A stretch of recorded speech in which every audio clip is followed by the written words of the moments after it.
السلام علیکم ورحمۃ اللہ تعالی وبرکاتہ۔ امید ہے آپ تمام حضرات بخیر و عافیت ہوں گے۔ ہم آج اپنے یوٹیوب چینل میں آپ تمام حضرات کا استقبال کرتے ہیں۔ ہم آپ کا استقبال کرتے ہیں ایک ایسے یوٹیوب چینل میں جہاں صرف کتابوں کی باتیں ہوتی ہیں، کتابوں سے دلچسپی، کتابوں کے ورق، کتابوں سے محبت، کتابوں کی شفقت، اس کتاب کی تاریخ اور اس سے متعلق چیزوں کو ہم اس گروپ میں، اس یوٹیوب چینل میں آپ حضرات کے سامنے بیان کرتے ہیں۔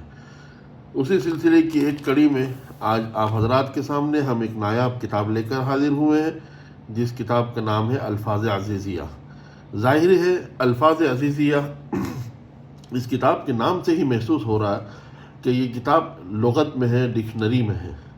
یہ کتاب اولاً لکھی گئی تھی سن ہجری 183 میں، لیکن جو ہے اس کے بعد دوبارہ اس کی طبع ہوئی، دوبارہ اس کو چھاپا گیا، اور یہ دوبارہ جو چھاپا گیا یہ 1924 میں چھاپا گیا۔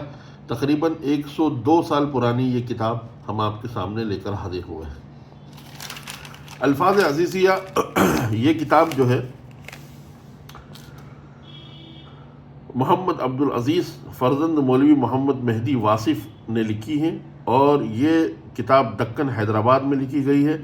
یہ وہ زمانہ تھا جس زمانے میں دکن میں سید محبوب علی خان بہادر والی حیدرآباد دکن زندہ تھے، یعنی میر عثمان علی خان کے والد۔ آپ دیکھ سکتے ہیں کتاب کی ابتدا میں ان کا سپاس لکھا ہے، اور اس کے بعد ایک تقریر لکھی گئی۔ وہ تقریر لکھی گئی ہے شجاع الدولہ مختار الملک میر تراب علی خان بہادر سالار جنگ۔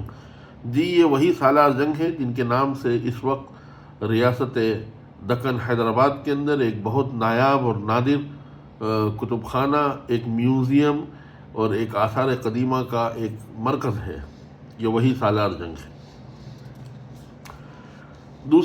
تیسرے صفحے کے لاسٹ تک ان کی تقریر ہے کتاب کے بارے میں، اور چوتھے صفحے باب الالف سے شروع ہے۔ آپ دیکھیے اس زمانے میں کتابوں کا دستور، خاص طور پر جو لغت اور ڈکشنری میں کتابیں ہوا کرتی تھی، اس کا دستور یہ ہوتا تھا کہ وہ اس طریقے سے الفاظ معنی نہیں ہوتے تھے جیسے آج ہے کہ الفاظ لکھ دیے اس کے معنی لکھ دیے، بلکہ اس زمانے میں الفاظ اور اس کے نیچے اس کے معنی لکھے جاتے تھے۔ الفاظ عزیزیہ یہ وہ کتاب ہے جو کتاب فارسی زبان کے مشکل ترین الفاظ، یا فارسی زبان کے وہ الفاظ جو عدالتوں میں آتے ہیں، یا یہ کہ جو محکمہ شرعیہ میں استعمال ہوتے ہیں، یا یہ کہ وہ جو محکمہ پولیس میں استعمال ہوتے ہیں، ان تمام الفاظ کو جمع کیا ہے اور عام اردو زبان میں اس کا ترجمہ کیا ہے۔ آپ دیکھ سکتے ہیں باب الالف میں آب یعنی پانی، آب شور یعنی کھارا پانی، آب شیریں یعنی میٹھا پانی، اس طریقے سے انہوں نے شروع کیا ہے۔ آگے آپ بڑھتے چلے جائیے، مختلف الفاظ اور معنی ان کے ابواب سے ظاہر ہیں۔ باب الباء الموحدہ، اس میں باب دروازہ، باب زن، ٹھیک ہے، باج یعنی محصول، جس سے ایک لفظ بنا ہے باج گزار یعنی محصول دینے والا۔ وہ بہت سارے الفاظ جو ہمارے یہاں عام استعمال میں ہوتے ہیں، یہ کتاب بھی جو ہے ان کے معنی بیان کرنے میں بہت نادر و نایاب ہیں۔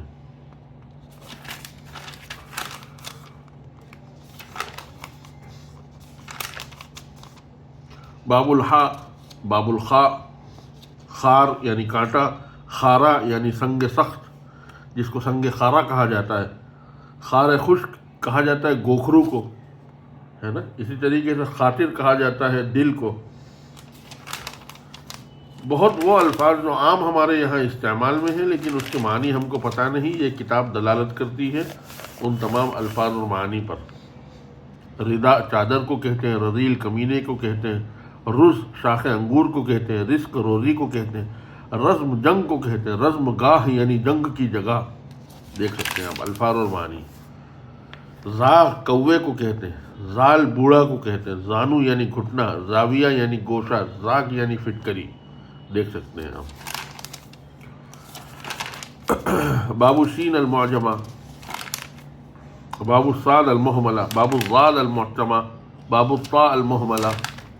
الفاظ اور معنی میں لاجواب کتاب ہے۔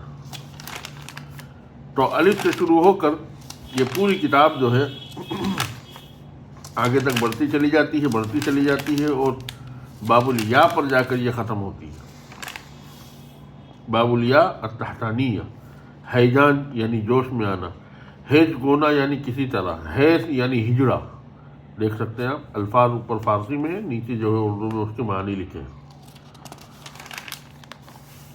یہ کتاب سن ہجری 1287 میں ختم ہوئی تھی اور 1924 میں دوبارہ مجمع مجیدی کانپور کے اندر دوبارہ طبع ہوئی۔ امید ہے کہ یہ کتاب سابقہ کتابوں کی طرح آپ کو پسند آئی ہوگی۔ جزاکم اللہ خیر و احسن الجزا۔ السلام علیکم ورحمۃ اللہ وبرکاتہ۔